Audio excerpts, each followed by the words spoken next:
Hindi po gagalaw ito po mga district engineers, mga taga-DPWH kung walang mga corrupt na mga elected officials. We're not saying na all congressman. We're not saying na lahat ng mga senador.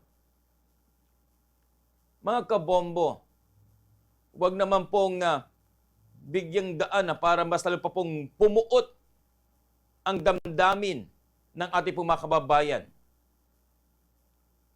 Huwag mo sanang mangyari ito pong mga kaganapan dyan mismo sa may Indonesia o kaya po sa Nepal dahil po dito sa mga maling pamamahala po nila ng kalapungang gobyerno.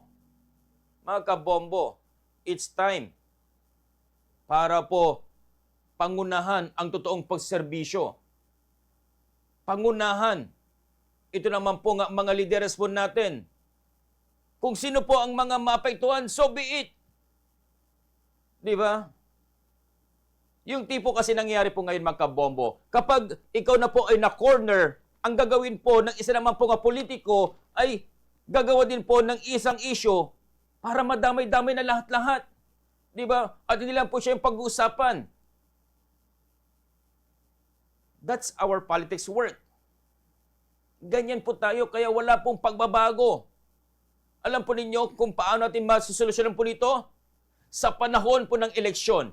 Pero kapag sa panahon ng eleksyon, kung kayo naman po binigyan po ng pera, binigyan po ng pakurong, 1,000, 2,000, 3,000, 4,000, hanggang pula. Awan maran apo. Mangyayari at mangyayari naman po ang mga senaryo po na iyan. Patuloy na naman po tayo kapag ang mga pera na bigay ng mga politiko ang siya naman pong mananaig sa panahon po ng eleksyon.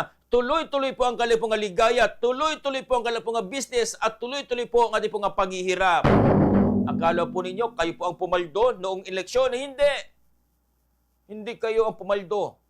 Ang pumaldo ay ang mga politiko, ang mga corrupt na mga opisyales sa ating gobyerno. Imbis natin po nga ibinoto ang mga totoong leader po natin para magbigay po ng mga totoong serbisyo ng publiko, serbisyo po sa mga proyekto, sa mga programa at sa anuman po mga larangan, walang naibigay po iyan.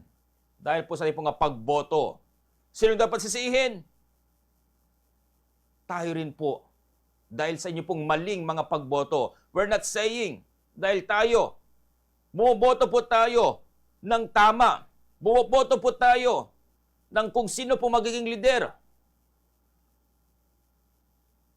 Pero ngayon, dalang po sa pera na kaya naman po niyong kitain, mas malaki pa sana. Pero ito ang nangyari.